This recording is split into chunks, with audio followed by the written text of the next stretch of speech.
Thank you so much, Chair of the committee. I'm Ruth Mitmingi Nabutali. I'm the National Director for Habitat for Humanity Zambia. I'll pass it on to my colleagues. Thank you. Morning, honorable members. My name is Farai Shumba, and I'm the Program Manager for Habitat Zambia. Thank you. Good morning, Chair and honorable members. My name is Siya Simbi. I'm a policy and advocacy specialist at Habitat for Humanity Zambia. Thank you. Good morning. My name is Maswa Wimatantilo, and I'm the communication specialist for Habitat for Humanity Zambia.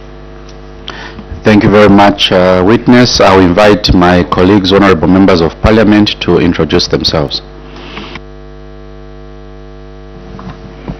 Thank you, Chair. Good morning, our witnesses. I'm Honorable Chalapo, MP for Chipidi constituency, located in Luapula province. Thank you. Thank you, Chair. Good morning, our witness. My name is Akaraso Kampampi, Member of Parliament for Mwanzabombo constituency in Luapula province. Thank you, Chair.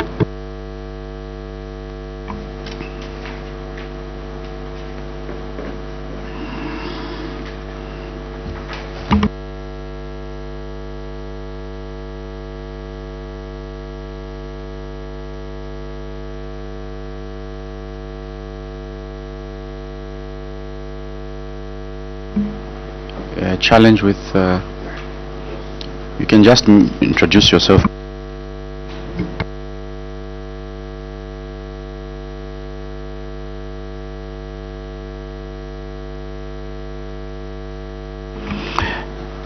Thank you very much.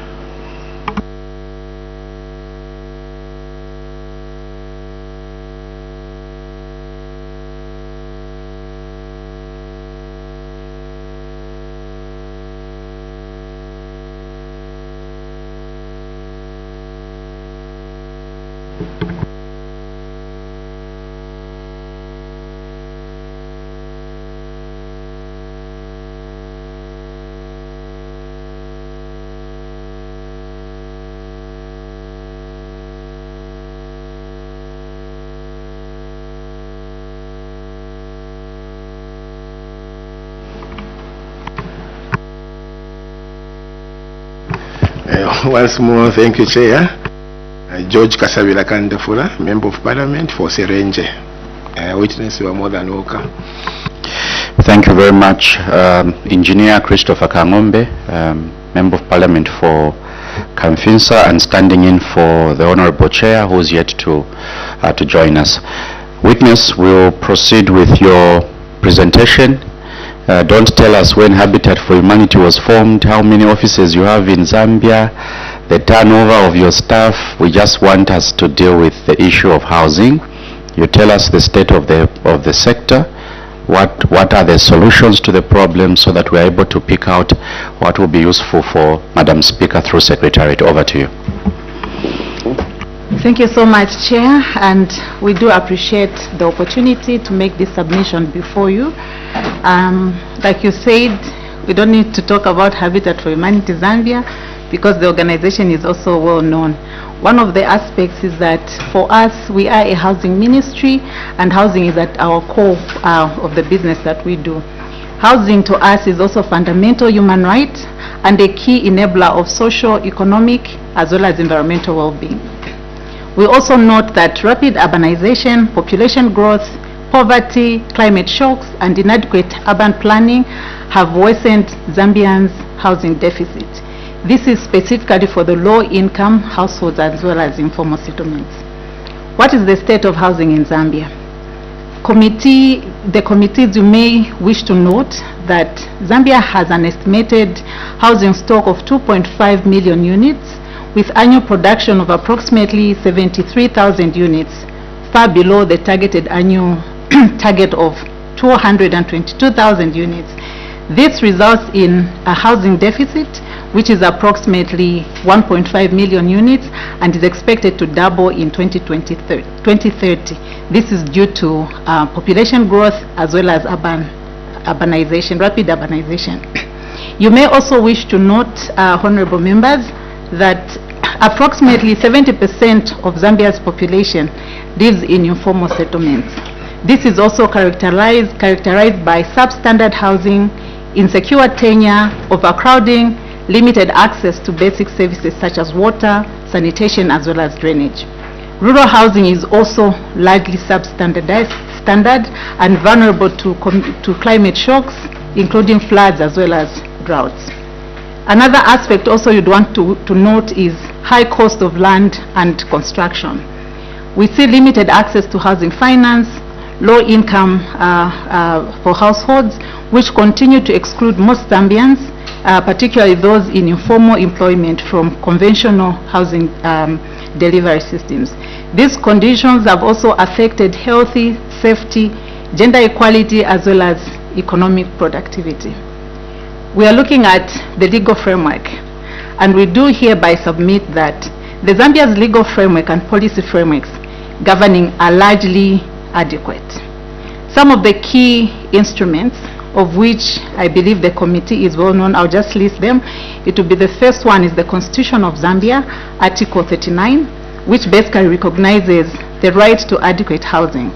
Then we also have the Urban and Regional Planning Act of 2015, which empowers local authorities to develop integrated development plans. Then we also have the Local Government Act of 2019, which also mandates local authorities to regulate housing support services. Another legal framework we are looking at is the Housing Bill of 2025, which also proposes establishment of the National Housing Development Fund and sets housing standards. And finally, we will look at the Land Amendment Bill of 2024. Honorable Chairperson, it is our considered view that the legislation and the policies governing the housing in Zambia are to a larger extent adequate. However, there are systemic challenges regarding to streamlined and coordinated implementation of these laws and policies that has resulted in the growing housing crisis. What are some of the key challenges that we see within the housing space?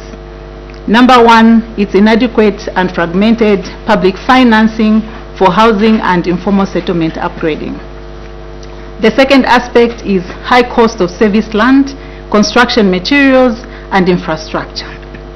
The third aspect is limited access to affordable housing finance for low-income and informally employed households.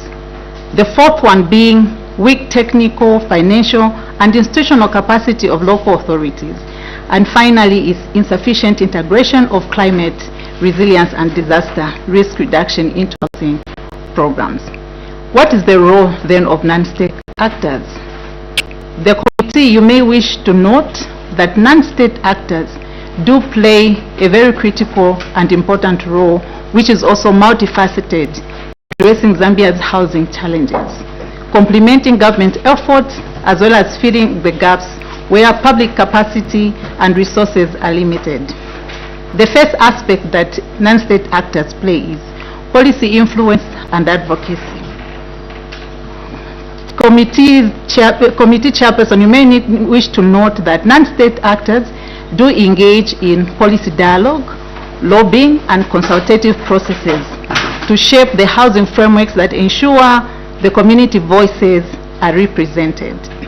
Platforms such as the National Housing Forum brings together the society, the people themselves, civil society, private sector, and government to align efforts for affordable housing.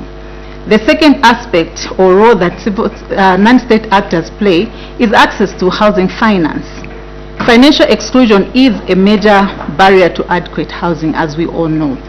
Non-state actors do develop inclusive financing mechanisms that are tailored to low-income